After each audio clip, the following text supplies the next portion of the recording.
on Instagram. It's like I feel like I'm like I become like a little ADHD with like all this stuff going on. Hmm. Um there's like too much things to think about. Oh, okay, there Lon, I am. while you're doing that, I apologize. I forget our format here. Are we doing presentation or interview and how It's long is totally it? up to you. So I was gonna ask you Oh, questions, but if you want, no, no, you could no. do live. What would you Yeah. rather?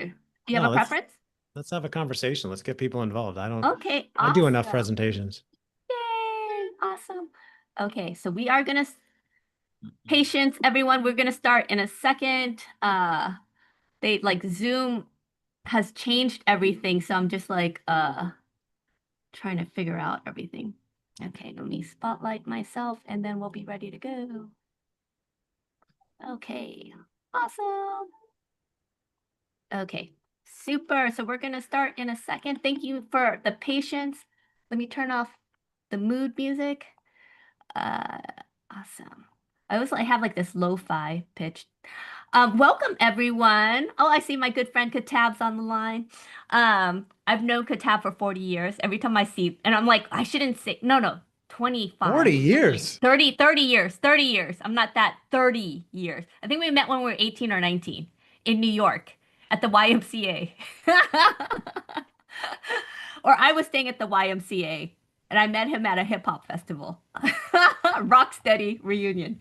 That's amazing. Ah, hi, everyone. Welcome. Thank you so much for making it out. Um, Welcome to our community of seven microlearning. I'm Lan Phan, founder and CEO of Community of Seven. If you're joining via live stream, or if you're in the live Zoom audience, or watching this via live stream on LinkedIn, YouTube, Meta, or Instagram, drop where you're coming in the comments. Feel free to introduce yourself in the chat or comments. And if you want to expand your LinkedIn community, put your LinkedIn profile as well. Once again, tell us your name, what city you're dialing in from, and if you're watching this replay, I'm so glad you're here too. This is not a boring one-way conversation or presentation. Your voice matters too. So if you have a book recommendation, a thought that resonates, if something that Andy says really like gets your mind reeling, let us know in the comment. Or if something really lands for you, let us know. Once again, drop it in the chat or the comment wherever you're watching this from. And feel free to connect with each other as well. Respond to what others share and ask questions as we go. A brief intro to Community of Seven if this is your first call. For those who are new, um, our purpose is really simple. We bring together authors, coaches, executives, founders, and subject matter experts to help you elevate both your mindset and your skill set. In a world where change is persistent, especially with AI today, we hope to give you a little dose of hope, optimism, and optimization along the way. So today's part of our micro learning series where we focus on one powerful topic and we go deep in a short amount of time, less than an hour. So we do a quick check-in during every call. If you are in the live Zoom audience and you have your camera turned on, just put both hands like this if the answer is yes, and put it down if the answer is no. If you're on the live stream or your video's not on, type yes or no in the chat or comment. Got it? Once again, no judgment. This is all data.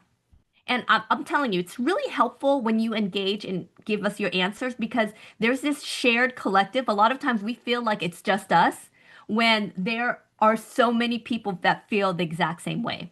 So, first question, yes or no, right? Have you ever watched someone get promoted and thought, I'm better than that person? Why did they get promoted? Yes or no? And when I mean better, I might just say you might be more qualified, right? Yes or no? Do you believe your work speaks for itself, yet you still get overlooked? Next question. If you get laid off tomorrow, could at least 10 people outside your company clearly describe what you're great at? That's a good one.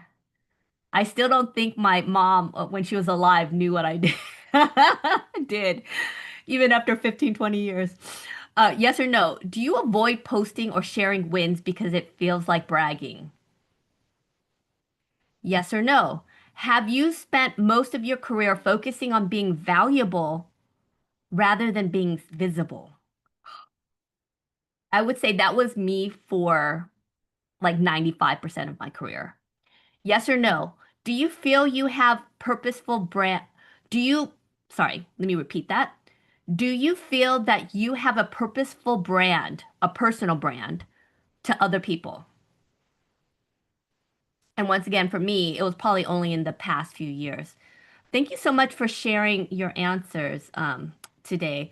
Um, so today we're going to be talking about building your own personal brand. And I want to start with a quick story because this topic used to make me cringe. Like the idea of branding myself, yuck, right? Um, for most of my career, I believe if I just worked hard, people would notice. My boss would notice. My coworkers would notice. And I did the hard work. I stayed, I was the first one to get in the office, the last person to leave. And I was always the one that was over prepared, over delivered, stayed late, kept my head down. And I thought that my humility meant that I would be rewarded.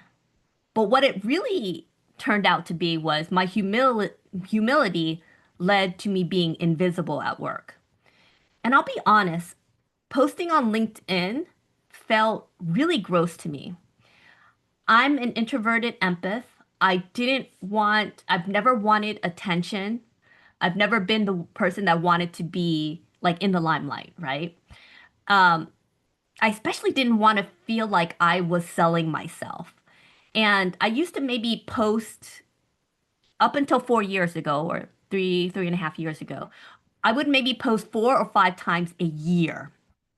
Now I post every day, right? Um, and then life does what life does. And a few years ago, I got laid off from my executive job at Fortune magazine. And I remember feeling so clearly like the floor disappeared underneath me. Because when your identity is so tied to your title, to your company, your who you used to work for, right? And that title disappears, you start asking some very uncomfortable questions. Who am I without this job? What do I do now? Do I still matter? Do my skills translate? And how do I rebuild when I don't feel ready? And I know some of you are in that season right now, whether it's a layoff, a restructuring, a career pivot, or you're doing the same job, but you've outgrown the room you're in. Or maybe you've started your own company and you just don't know where to begin. When I was laid off, I didn't have a big plan in place. I didn't have a safety net of certainty. What I did have was a decision. I was going to stop waiting to be chosen. And I asked myself a different question, one that changed everything for me. And it was this: what if what if branding myself isn't self promotion? What if it is service? What if I could help people? What if one person out there needed to hear what I had to say? What if my story could be someone else's flashlight in the darkness? So I started writing every day and posting every day on LinkedIn, also on Meta. Um, and I started sharing. It wasn't perfect, but I was consistent. I wrote about purpose, mindset, what I learned in corporate America, leadership, the stuff that people were thinking of, but maybe they weren't saying out loud. And something happened. People began to respond. Thank you, I needed that. I thought I was alone. That helped me get through the day. I remember the first time someone reached out that changed everything. And it was on actually Facebook at the time. And this man posted me and he said, "Your post saved my life. I was thinking of ending it. And when I read your post, it made me rethink of things." So the words you have an impact. And your personal brand isn't a spotlight, it's a signal. It tells the right people, this is what I stand for. This is what I'm building. This is how I can help. That decision to show up eventually led to me writing my book, Do This Daily. It led to keynotes and training. It led to partnerships. And it led to Community of Seven, this community, built from a mission to help people create a life worth living and creating work-life balance. Not because I had the best resume, not because I was the best speaker, um, not even because I was clear with my message, but I was consistent and I kept on sharing it and I kept on refining it. Your resume tells people what you've done. Your personal brand tells them what they can count on next from you. And in a world where roles change fast, where AI is reshaping work, literally, and where trust moves opportunity, your brand is not optional. It's not vanity, it's not ego, it's not look at me. It's career ownership. So today we're not going to give you fluffy advice. We're doing practical, hands-on experience. We're going to talk about how to build a personal brand that feels aligned, especially if you're an introvert, a high performer, someone who's been taught to keep your head down and work hard. So if you've ever wondered, how do I talk about my work without feeling cringe? How do I get recognized for what I bring? How do I become known for something specific? How do I use LinkedIn in a way that actually helps my career? You are in the right place. So I am so excited to introduce my friend Andy. Let me spotlight you, Andy. Hello, Andy. Hello, Lan. So good seeing. Are you calling in from Spain? I am. I am. I love seeing all the locations in the chat. I'm originally from Orlando, Florida. I saw we had somebody else. Is it Donna from Central Donna is Florida? from Florida. Yeah, I'm an awesome. Orlando native, grew up there, lived many years of my life there, but 2.5 years ago, I moved with my family out to Barcelona, Spain, just for a different life experience. And it's been a lot of fun so far. But I also, it's a fun life, but it means I also get to do later calls on the regular. It's not too late now. It's only 6:15, but in the PM, but I am a few hours ahead. Oh wow. Well, so I'm so glad you can make it. And let me really quickly introduce you. So I'm so excited to bring Andy. I've known Andy for a few years now. We probably met three or online 3 or 4 years Mhm. ago. Andy is a keynote speaker. He's a podcast host and author of Own Your Career, Own Your Life. Um, and he teaches people how to take ownership of their careers, their brands, and the opportunities they want to create. Andy has a way of making this topic both straightforward and energizing. Like, here's what matters, here's what doesn't, and here's what to do next. And so, for those who joined us in the live Zoom audience, I sent a reminder email with a link to Andy. For those who are on the live stream, I'll have my team go back and maybe add Andy's contact information and his socials in the comments as well. But make sure you get his book as well. It is out now. And if when you buy the book, yes, when you buy the book on Amazon, make sure you give a review because that's how we give our authors big hugs. All right. Yes. So, quick question, Andy. First question. If you had to define personal brand in just one sentence for someone who hates self-promotion, what would you say? And it doesn't have to just be one sentence. You could do two or three as well. But Yeah.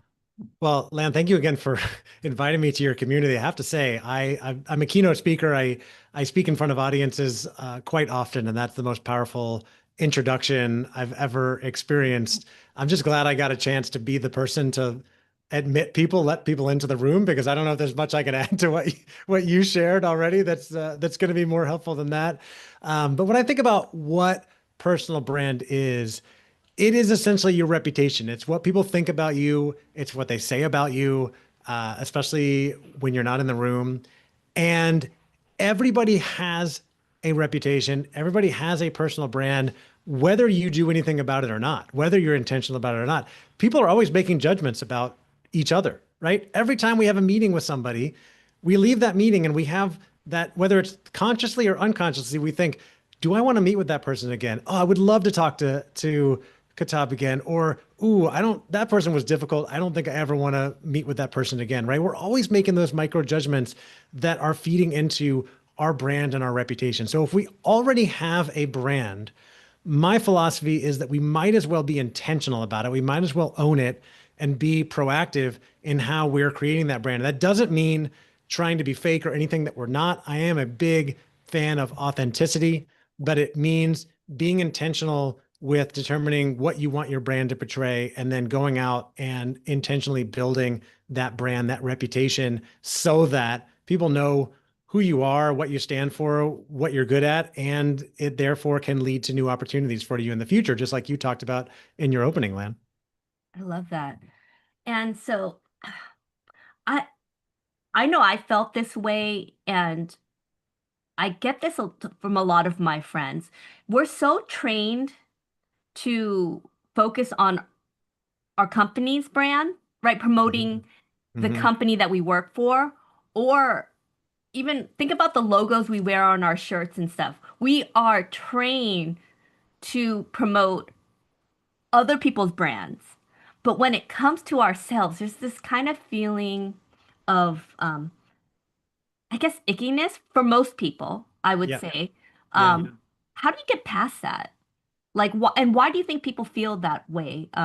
Like, what have you kind of seen like the biggest block for people in terms of like developing their own personal brand? Yeah. Well, first of all, you're right about companies, right? Think about how much money companies spend so that you know about them and you want to buy or engage with their products, right? Think about companies like Nike, Apple, Microsoft, Starbucks, Coca-Cola. I mean, how many ads do you see on a weekly basis from Coca-Cola, Pepsi, Samsung, Google? All of those giant companies, they spend a lot of money on branding so that you know, like, and trust their products. They know how important that is to build that brand. And for us as humans, like I said, I think it's important that we're thoughtful about our brand. The reason it's important and how you get past that is, well, actually, to answer your question, why I think people are resistant to it. And I'd be curious your perspective, Lan, and of course, to hear from other people as well, is that most of us were taught that humility is a really important virtue, right? That you don't stand up and try to pretend you're better than anybody else, and therefore we're afraid of coming across that way as arrogant or thinking we're better than someone else or bragging, because we think people don't like that. And that may be true, but what we're doing is we're really sort of extrapolating that into something that is further than probably what we're going to do. And the problem is that while many of us were taught to, like, hey, just go get your degree, get your job, put your head down, work hard, like you said earlier, Lan, you'll be rewarded for that. The fact is, it's just not true anymore, right? It's a loud, busy world. And it's not just about the work that you do, it's about who knows about the work that you do. And if you're not willing to go the extra step to make sure that people know about your accomplishments, about your capabilities, about your work, then there's a good chance that they're not going to find out about it, right? And that's up to you. And how to get past that is, like, you got to come back to your ultimate vision, your ultimate goal. Like, what is it that you really want to achieve? And are you willing to do some of the harder things that are uncomfortable to help you get there, right? So, when I, in my first book, Own Your Career, Own Your Life, I speak a lot in organizations. I talk to people about the importance of setting a clear vision for where you want to go and then making a plan for how you're going to get there, because a goal without a wish, a goal without a plan is really just a wish, right? So you've got to have that plan, but then you got to be willing to do some of that work to do it. And I think, Lan, you correct me if I'm wrong, our audience, your community here are more entrepreneurs, consultants, thought leaders, well, not It's as a much. mixture. There's a lot Mix. of Okay. corporate people as well. Yeah. Okay, cool. So I work a lot with both. And, in the corporate world, it's about making sure that people know about your capabilities and the work that you do Mhm. in a tasteful way, right? For entrepreneurs, like most of us are running a personal brand type business. And look, I have two books and two podcasts, and I've never been under any type of delusion, might be a strong word, but that I'm going to put something out in the world and that people are just going to find it because they're not. You can go scroll around Amazon all day and there's a whole graveyard of books that people have published that no one has ever bought because they didn't put effort into marketing and making sure that people know about it. I think There's the no average magical author, way that you're going yeah, to find it, right? You've got to go market. It's why I yeah, have the poster behind me. It's why I talk about my book and my work all the time because I know that it's a loud, busy world. And if I don't talk about it, people aren't going to discover it. Now, I also talk about it because I truly believe in my work. I truly believe that the things that I do will be helpful to others. So if you believe in the value of the work that you do, then it's not going to be a bad thing to be putting it out there. Like you said, Lan, when you don't, then you're potentially withholding your help or inspiration or something for other people. And for those that like, if you really struggle with the idea of talking about the work that you do, I heard something once from a consulting guru. I went to his workshop and he said something that really, his name's Alan Weiss, something that really stuck with me. He said the difference between confidence and arrogance is that confidence is believing in the value of the work that you do.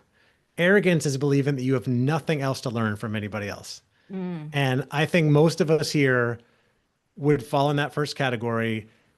It's great to believe, it's good to believe in the work that you do, but we all know that we have a lot to learn from other people in the room, right? I'm sure I could learn stuff from every single one of you that would help me get better at building my brand, building my business, etc. So you can still be humble and talk about the work that you do. You can still be humble and be proud of the work that you've done. You can still be humble and be excited about the things that you've accomplished and talk about them in an excited way with the opportunity or the mindset that you can still learn more from others.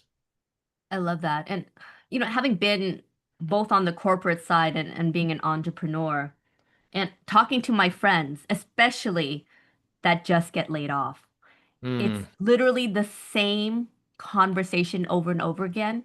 And it used to be me. And it was, I wish I had worked on networking and my brand while I was still at my job. But what happens for a lot of you guys that are still in 9 to 5 in corporate jobs, you are just literally back to back meetings. You're focusing on building the company that you work for brand. And then when you, let's say, quit, you start your own company or you get laid off, you're like, wow, what, like I have to start from scratch, right?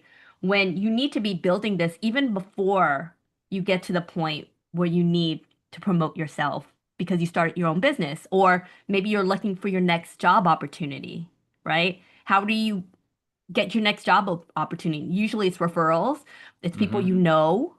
And if you haven't talked to people outside of your job, you know, for 20, 30 years, your referral leads are going to kind of shrivel in a lot of ways, right? Yeah. Yeah.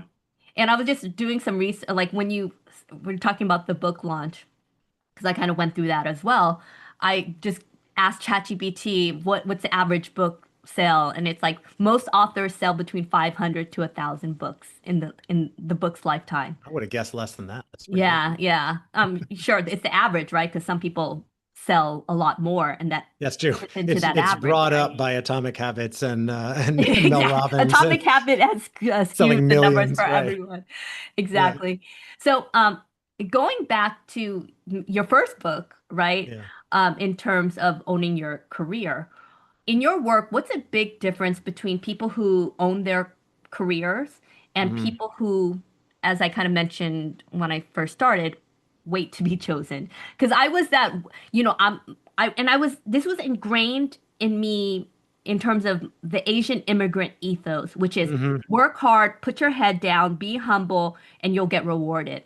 And I, Mm. and it worked. It worked for school Yeah. because I could work hard, score really well on my SATs and do well on tests, right? Once I got into corporate, just because I worked hard didn't mean I would necessarily get the promotion or get, the best project. Because a Yeah. lot of times it was the people that were good at self-promotion, the people that were the loudest in the room. It wasn't Hmm. about work output, I would say 70% of the time, and it Hmm. was about the the impression you made to the higher ups and your Hmm. coworkers, etc. So Yeah. let me repeat that. What's the difference between people who own their brands or their career and Hmm. those who wait to be chosen?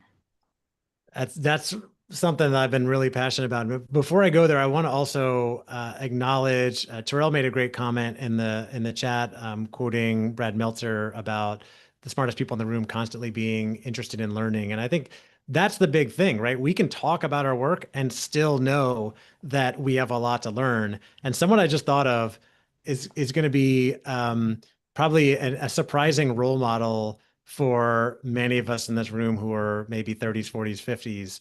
But how many of you know who Mr. Beast is? Oh, Everybody knows most people know Mr. Beast, yeah, right, Jimmy? Um, unfortunately.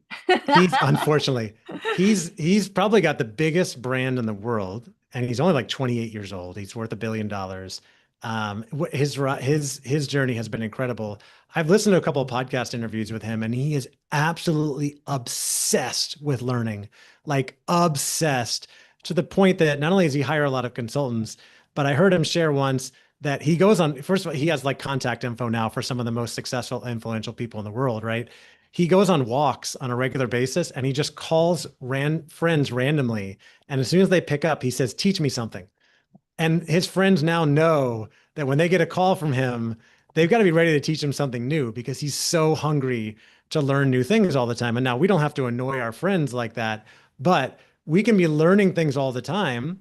And then we can be sharing those out with other people and using that learning to be building our brands. And we can take ownership of that process by being intentional with what we want to learn, who we want to network with, where we want to be going with our careers. So the difference is going back to what you asked about, Lan.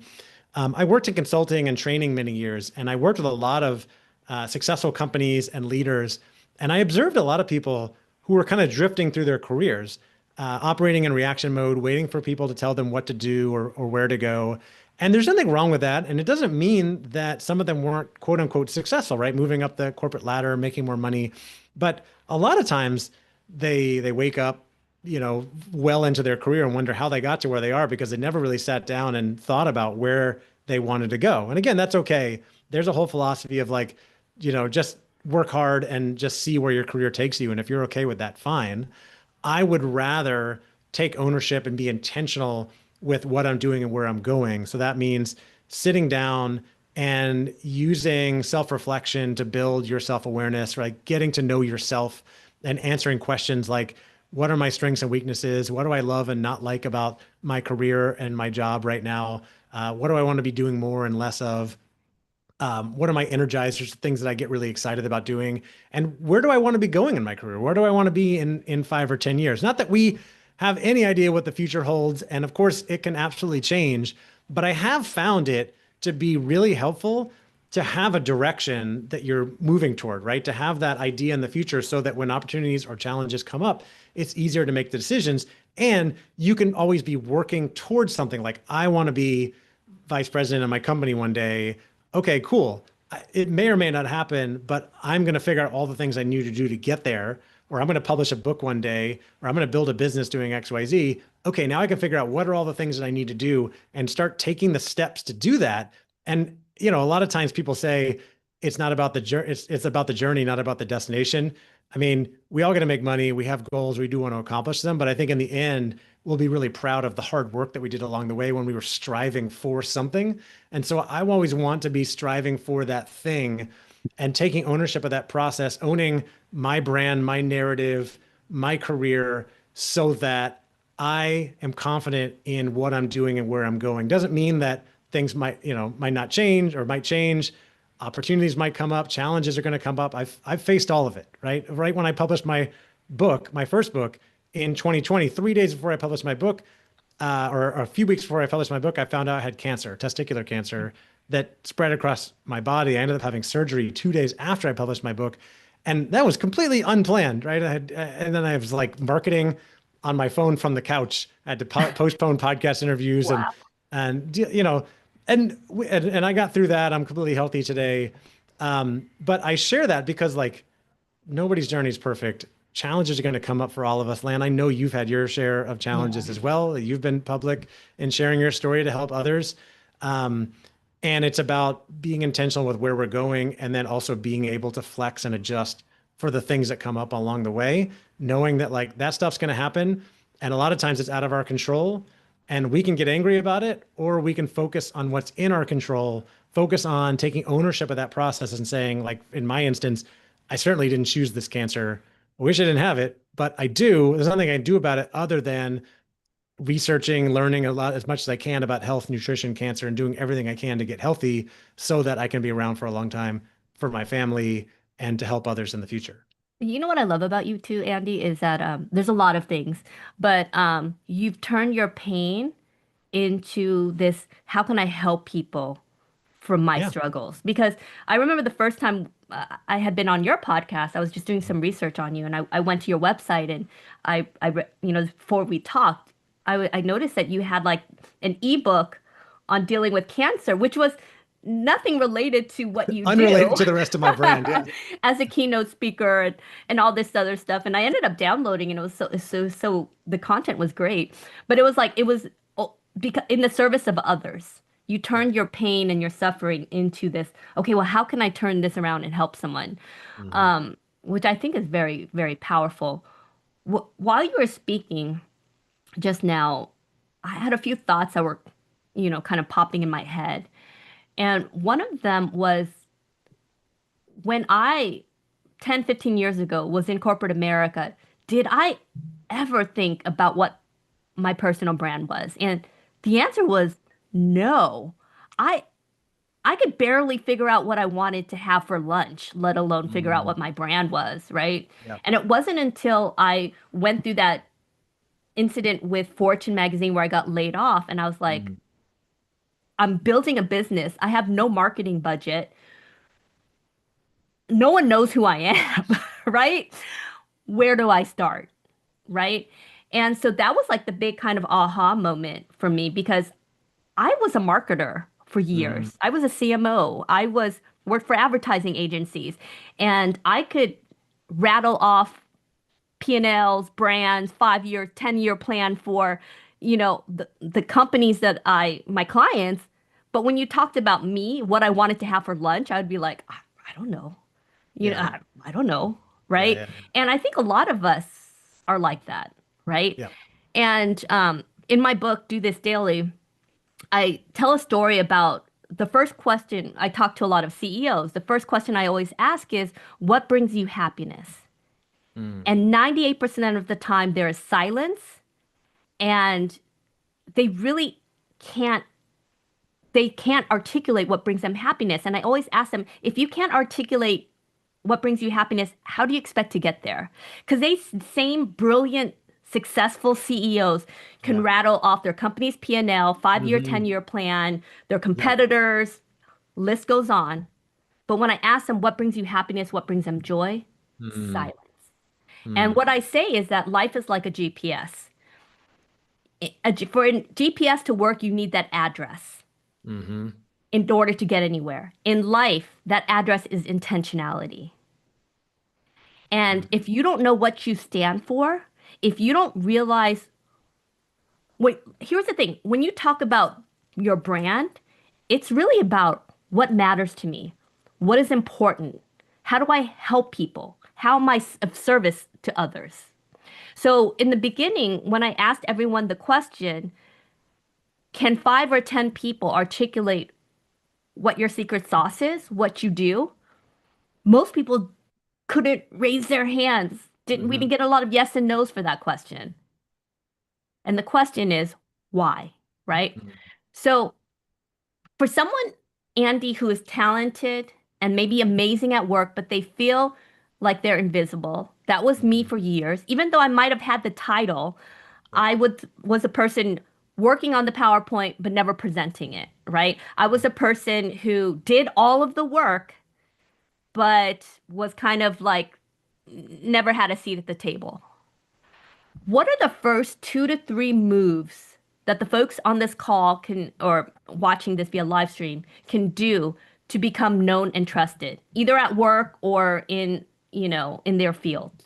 Yeah, it's such an important question. You got to start from the basics. And when I talk about building a personal brand, it's not about becoming an influencer or even like sharing tons of content on LinkedIn. I think that's important if you have the willingness and the permission to Jack's question in the chat, which we should probably get to. But it's about getting clear on what you want to be known for. And so when I do this in corporate audiences, we focus more on what's your brand at work? How are you being perceived by others? Because like I said, we all have a reputation, we all have a brand. So the questions I start with is number one, who are you? And just taking out a notebook and writing the words "I am" with a blank space, and then however many words you can think of that define you or that you identify as. So I am a son, a brother, a husband, a father. I'm also an author, a keynote speaker. The list goes on and on. You can think about the ways you define yourself. We're all born at least as a son or daughter, right? And then maybe you're a brother or sister, maybe you're married, maybe you're a parent or aunt and uncle, maybe you're a friend, a dog lover, whatever it is, like all the ways you identify. So I'm a cyclist, Andy, can etc. I pause you for a second? Yeah. I actually would love for the folks who are watching this, either in the live Zoom audience or if you're watching this to live stream, to put in the comment or the chat, Yeah. I am. Because while we're doing this, and Think of at while least three or Andy is four speaking, words. because I would Yeah. love to kind of see that. I am, right? Yeah, absolutely. I think it's a good exercise just to like start to get to know yourself and then build your self-awareness by recognizing, acknowledging your strengths and weaknesses and the work you love doing. So you start with that I am.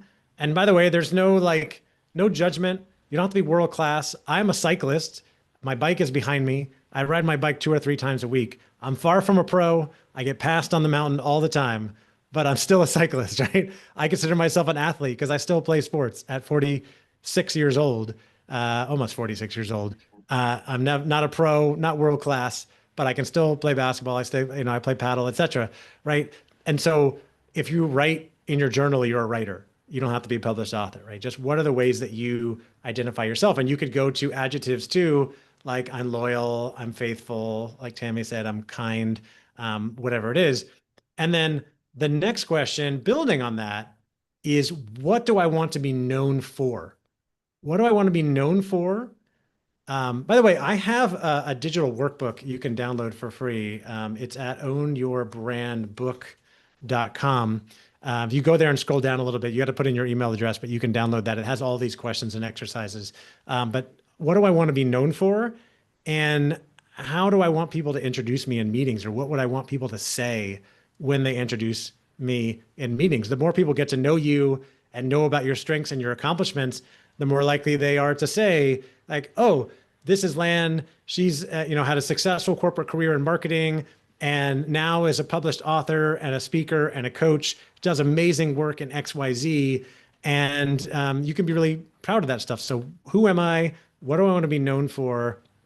What do I want people to know about me? Right? Because that will guide you in what you kind of start talking about to build that brand and that reputation. And then And how do I want to be introduced in meetings? Andy, can you say the link again? I think I put the wrong one. It's not Own Your Brand Book. It's ownyourbrandbook.com. Yeah. Oh, like that? Okay, Did super. that work? Hopefully it works. It Yep, that went goes to the to right page. it went to like White Rabbit. I don't know if I helps Really? managers. Or I maybe that just is. clicked I don't know. I just clicked on it and it shows my book and you Oh, scroll down a awesome, little bit. awesome. Okay, It scroll down cool. a little bit. It's a PDF. It'll email a PDF to you. It might take a couple minutes and it'll have some of these questions as well as some LinkedIn Oh, templates and awesome. ideas and all kinds of stuff that we may not necessarily get to. But think about what you want to be known for and then what you want people to know about you so that you can use that to guide you. Here, let me share an example because I do have this on a slide. So this is the I am exercise. Oh, I gotta. Okay. So write down the ways you identify yourself: son, daughter, brother, sister, father, mother, aunt, uncle, etc. These are all mine. So I'm a husband, father, brother, son, friend, author, speaker, trainer, facilitator, consultant, coach, podcaster. I do a lot of stuff. Can go on and on, right? And then Florida the next Gator. one is Florida Gators, right? Proud Florida guy, went to University of Florida, defending national championships and champions in basketball. Football hasn't been very good lately. We got a new coach. And then the next one is here. What do you want to be known for, and how do you want people to introduce you? What do colleagues admire you for? By the way, as you're building that self-awareness, I have noticed over time, I'm sure you've noticed this, Lan, and coaching people, that people are very familiar with their weaknesses, but they don't really embrace their strengths because we Yeah. are taught to be humble and we just believe if I'm good at something, probably everybody else is good at it, right? Meanwhile, everyone else is like, wow, how does she do that? I She's really really like amazing. how you have that. How do you want people to introduce you? Yeah. That's a game changer because it's like you really have to be succinct in a lot of ways, Hmm. right? Okay, so I don't want to get you off your tangent, Yeah, this is fine. like on a tangent, but how about people who are a little bit good at everything? Like I think of Katab. Katab does everything. He's a photographer, he's teaching people how to play tennis now. He can do so many different things. He's Yeah. made music for video games. I'll talk to my good friend Well, Katab. where He's on where the do I line. find him? Because I searched for him on LinkedIn. I couldn't find him. He's kind of quiet on social media. But like how if you're good about a little bit of everything, can I tell you a funny story too, Yeah, yeah, Andy? yeah, yeah. So when I first started posting on LinkedIn, I just was like shooting the shit, just posting things about things that I was thinking of in the day. Like I was did a walk, you know, and saw deer, and then I would just post about random stuff. And then I had an aha moment. I was talking to my friend Rodney Williams. He used to be the CEO of Diageo Canada Hmm. and super successful guy. Um, but I remember talking to him, and this is when the whole Asian American kind of hate crime was happening. Hmm. This was a call for him, but he spent the first 30 minutes just asking how I was doing.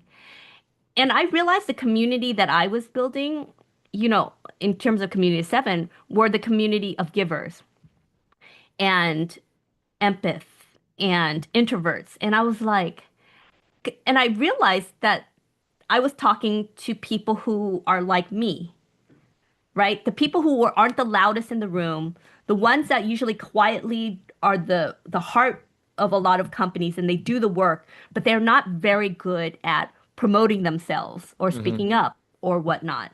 And it was a community of givers, right? And I remember reading somewhere that a lot of CEOs are sociopath. And it makes Yeah, sense because you have to be kind of like, and I think about artists as well. Like I used to be yeah. in the music industry, and a lot of you have to have kind of a certain confidence that I am the best singer in the world. I'm the best athlete in the world to Hmm. be at a certain field. Does that make sense? You're Yeah, usually not the introverted empath that get the limelight or right. get on stages. Yeah. So how do you cross that line, I guess, from you know what your natural state of like Mhm. wanting to be behind the scenes, wanting to do this, and it's ingrained into you to be humble. And then how do you pass through that to start focusing on, okay, now I got to focus on my personal brand. Now I Yeah. need to focus on who I am Yeah. and yeah, like how do you move from there? Yeah, I think it just comes back to what are your goals? Like, where do you want to get to? What do you want to accomplish? And recognizing and being honest that, like, having a strong brand and people knowing about the work that I do, having a strong network is going to be helpful to me in accomplishing my goal of being promoted, building a business, whatever it is that you want to accomplish. And while it might be uncomfortable for me, I've got to be willing to put myself out there and talk about the work that I'm doing. It doesn't mean that I don't have more to learn or that I'm not humble and that I can't learn more, right? You mentioned athletes. Like I think about some of the pro athletes that we know that are famous, especially players in the NBA and stuff like that. They have a ton of confidence to get to where they are, but they're all still learning and practicing hard to try to get to that higher level, right? And so we can still be learning and growing, but we also need to be willing to talk about the work that we're doing. I had a conversation a few weeks ago with a good friend of mine who manages as a leader at a tech organization with like 300 people reporting up to him.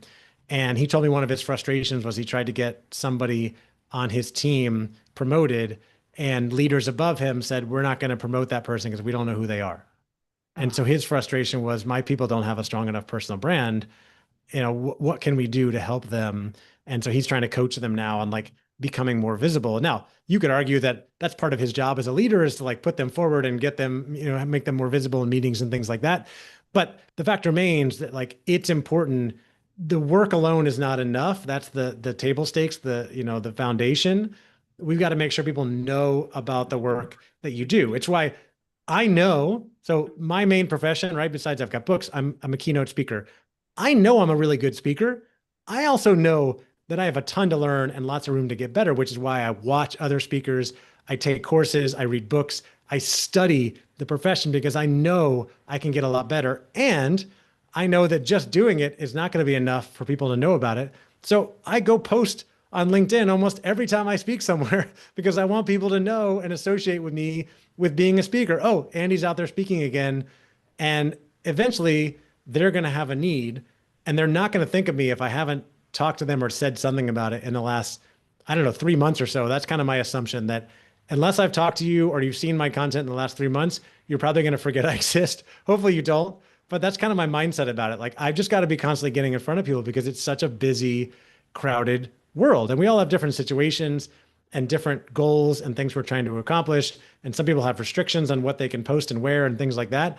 But that's the mindset that like I need to do great work and I need to try to find a way to make sure that people know about it in a sort of a humble. I always joke that I'm like the king of the humble brag because I like talking about the work that I do, but it's always from the perspective of like, oh, I'm so honored I had this. Like, I'm really honored, seriously, honored that you invited me to speak to this group today. Like, I'm so excited to be here. I'm very proud that I get to do this. And I'm confident that I have value that I can give to others. And I know I can still learn from every single person in this room. It's sort of like a balance, right? Yeah. And we can all approach things that way. So the kind of going back, the what do you want to be known for? How do you Mhm. want people to introduce you? What are the other things that the questions that we should be asking? And I'm going to be opening it up to questions soon. So Yeah. let's answer this first. If there's anything else you want to add, and then we'll open it up to the Zoom audience to ask any questions. Well, the what do you want to be known for is really and I'll put that back up just so people have another chance to work on that for a second. This is really the key driver because once you have defined that, and you can obviously adjust it over time. And here's an example of what I put down. I want to be known as curious, humble, generous, kind, confident, supportive, energetic, adventurous, inspiring. You can put lots of things here. Probably good to know like what are those top 5 things that you really want to be connected with when people think of you. Like I want to be known as someone who brings a lot of energy to everything that I do. So if you're thinking about bringing me as a speaker or an event or just having me in the room, we know it's going to be great to have Andy in the room because he's going to bring a lot of energy. I try to do that, right? I want to be known as fun. I want to be known as caring and really supportive and helpful to people. Now, here's the key question. Once you define that, you can start asking yourself on a regular basis, are you showing up in alignment with that brand? Are you showing up in alignment with that brand? How could you be showing up better? Because when I say I want to be known as helpful, generous, helpful, kind, and then 2 people this week asked me for help and I either ignored them or I was like, I don't have time for that, right? I'm not showing up in alignment with my brand. I might be protecting my time, but that's not in alignment with the brand that I said I want to be known for. I want to be known as someone who's helping people. Now, we don't want to be pushovers. People who spend all their time helping others oftentimes don't really get to advance their own, sort of career and causes and whatnot. There's sort of trade-offs to all these things. But it depends on what, I had a client tell me very adamantly, he wants to be known as the person who can get things done. right? I want to be known as the person who get things done. So the executives in the company know if they assign me a project or they've got something important on the line, they can give it to me and I will get it done. So he's known as very reliable, right? I always joke, I don't want to be known as that person because I don't like work. I'm lazy. So I don't want people to associate me with like, well, if I give Andy a project, I'll get it done, right? That just, to me, it seems like I'm going to attract extra work. But that was important to him, right? A lot of people say, I want to be known as high integrity, right? All of us care about integrity, but like, is it one of your core things that you want to be known for? This person always follows through on their commitment, right? And then you can find ways to kind of like point that out that that's important to you. And then the other thing I just want to mention briefly, and you really, I think you touched a little bit on this, Lan, in your introduction, but I have a chapter in the book about entrepreneurship. And there's some questions in here about that as well. But the essence is you look for problems to solve. You don't just stay in your lane. This is especially important if you work in a corporate environment, right? Where like you have a role and a project and a team, but you probably could go outside of that to help other people if you were so inclined, but most people don't because they're like, that's not my job, right? But are you the type of person that looks for things to fix, looks for ways that you can add value to others in the company, in the group, et cetera? I believe strongly that's going to be beneficial over time, especially as like things are moving faster. AI is doing more. I wrote in my first book in 2020, I thought we were moving more towards a gig type economy. And I think we are still moving that direction. So, and lots of companies are talking about skills-based work versus role-based.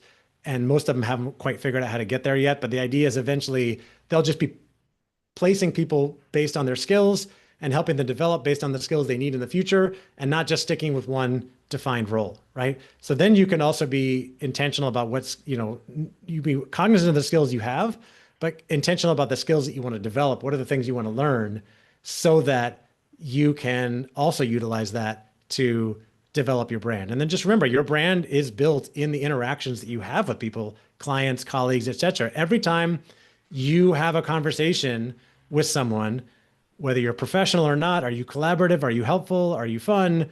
Are you grumpy? Like that all factors in to your brand and what you're known for. And just one other, I do this exercise. We don't have to do this whole thing, but often ask people, think about someone you really enjoy working with and think of someone you don't enjoy working with or haven't enjoyed working with, someone that you really didn't like working with. And then think about what made them great or not great to work with. And that is usually an aha moment of like, oh, yeah, that person, I had to work with them, but they were always late. They were disrespectful. They talked down to me. Like, that was their brand. I don't want to work with that person anymore, right? They're not inclusive. Forget it. So now we can think about all the ways that we're showing up and how that factors into the brand that we're portraying, the brand that we're building. It just happens in all those little interactions, not just the big things, but the little ways that we're showing up in meetings. And then you can extend that to what are you sharing and posting online on LinkedIn, anywhere else. Every comment can be a little addition or subtraction from your personal brand. I love that. So, I want to, oh, why did I spotlight hold on. I can stop sharing here. Yeah, I accidentally posted. Hold on. Why did I pin that? Okay, there. Um, Once again, technology. Technology. So I want to open it up to questions. Does anyone have any questions in the live Zoom audience? Just raise your hand or just even unmute and just ask your question. Anyone? Anyone? We had a Okay. question earlier Yeah. from, I think it Remember was who? Will Oh, was or it Will? Jack about posting when your company has restrictions. Okay, so that's a good question. Okay, so let's piggyback on Jack's question, Yeah. but twist it a little bit. I now know who I am, Yep. what my brand is. I know what I want other people to think of me, you know, when they think of Lan. Yep. How do I get people to know that? Or how do I get people to train people to now say, oh, this is who Lan is? Yeah. Like, so there's two. One is maybe if you're inside a corporate company, I want to know my boss and Yeah. my coworkers and the leadership to know who I am. Yeah. But then if I'm an entrepreneur or something, I want the world to know. I want people to buy my book, but they don't know who I am. Right. So going those two routes. So piggybacking Yeah. on Jack's question, Yeah. and then maybe t tackling the, well, what happens if your company doesn't let you, right? Yeah. Post on LinkedIn. So first step, going back to getting clear on what you want to be known for. And then the next thing is um, starting to show up in alignment with that and talking about that thing. So it would be good to have an example. Like, obviously, if I want to be known as reliable, making sure that anything that comes your way, like you get it done, right? If I want to be known as generous or kind, going out of your way to help people on a regular basis. The interesting thing is like when you want to be known as an expert or a thought leader in AI or software development or marketing, are you sharing content and advice with people on a regular basis? Are you making sure you're learning everything possible? And then sharing the things that you're learning, sharing the things that you're doing so that other people can learn from you. So you could be going out of your way to send things to people to say like, hey, I just finished working on this project. Here's 3 of our takeaways. I thought you might be interested in this, right? People are like, oh, I didn't even know you were working on that. That's really interesting, right? Think about how much stuff is going on inside big companies that people are learning and not sharing with their colleagues because they just don't bother to do it. And then someone else is like trying to learn the same thing. And they could have just like Terrell worked on this project 3 months ago and I just started this project. And if I just called him, he could teach me everything I need to know. But if he was finding a way to share about it, then I might know about it and I could go to him. And then same thing going out to LinkedIn. Are you talking about the thing that you want to be known for? If you want to be known as an expert at AI, or at least someone that's sort of on the forefront, and I think many of us probably do, are you talking about it on a regular basis, right? You don't have to be the foremost expert. You can just share the things that you're learning right now. Like here's something I tried yesterday that worked really well. Has anyone else tried this prompt? And I see that and I just think, oh, Siori is like playing with AI. She's someone that I might want to follow because, I could probably learn more from her. So you don't have to be the expert. You can take people with you on the journey, but just be talking more about the thing that you want to be known for. And like a silly example I give a lot, as I mentioned earlier, I'm a cyclist. My bike is behind me. I post once a month, maybe a little bit more about my cycling adventures. And I bet a lot of people in my network know that I'm a cyclist. I'm associated with being a cyclist. I'm not a pro cyclist. It's not that important to my brand, but I think but in some ways it is because I think it's important that we let people in to like the human side and show some of our interests as well, like our hobbies, our family, etc. You don't do what's comfortable for you, but we are humans. We like connecting with other humans. I like connecting with other humans. I like knowing things about them. And you can humanize yourself as well by sharing things that you're interested in personally. And you can also be associated with that. I know, like, I don't know, I know friends, professional friends that are into CrossFit because I follow their social media and I see the stuff that they do, or tennis or whatever. And I think that's cool. Yeah. So Andy, as we kind of wrap up, because this conversation went so quickly, I know. I could talk to you for days. But so 2 questions. One is, what are the 2, 3 things when people get off this call right now? What are 2 or 3 things that they can do today to start working on their personal brand?